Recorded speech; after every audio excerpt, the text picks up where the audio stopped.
Okay, so the question that generates today's presentation is Hashimoto's an autoimmune disease?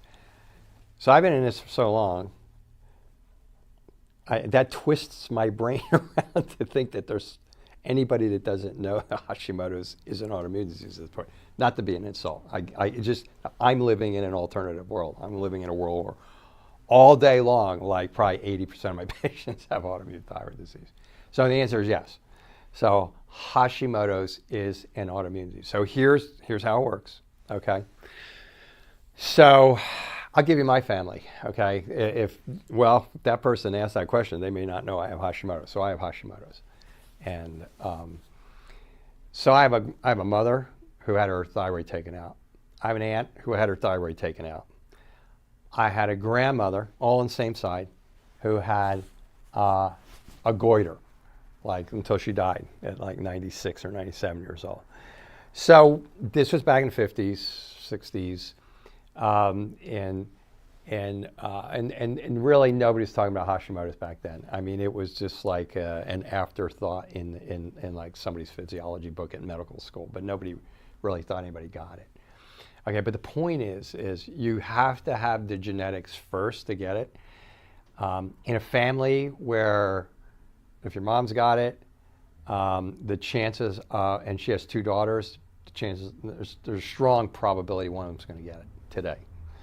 Okay, so you have to have the genetics to be turned on. That's autoimmunity in general, whether it's Hashimoto's, whether it's rheumatoid arthritis, whether it's lupus. You have to have the genetics. Then what has to happen is you have to be unfortunate enough to get at a point in your life where your physiology crashes, or you have a trigger that is so significant that it overcomes the ability of your immune system to stop you from turning on that gene that will now cause you to have Hashimoto's.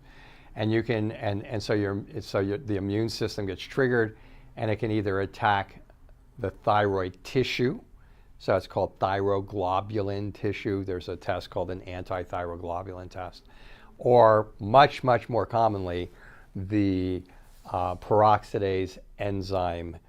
And the peroxidase enzyme is an enzyme that takes tyrosine. Thyroid hormone is T4 and T3. The T is tyrosine, the 4 iodines. So it takes this tyrosine and it mixes it with hydrogen peroxide, and then it sucks these 4 iodines in, and now you have T4. So this thyroid peroxidase enzyme is a key player that makes your thyroid hormone. That can get attacked. So you can either attack the enzyme, which is frankly way more common, or you can attack the tissue, or you can attack both. I see it all. I see all that happening. And then once that happens, that turns on your genetics, and now your immune system has been given the okay to attack you over and over and over again every time you trigger an attack. So the initial triggers that started, for me, it was an overwhelming infection. I had pneumonia, and I was under an enormous amount of stress at the time. So you put those two things together, and I got the pneumonia, and I wasn't coming out of it. And then as time went on, I started to look things up and find people who knew about this, and came to ultimately discover I had Hashimoto's and a couple of other things.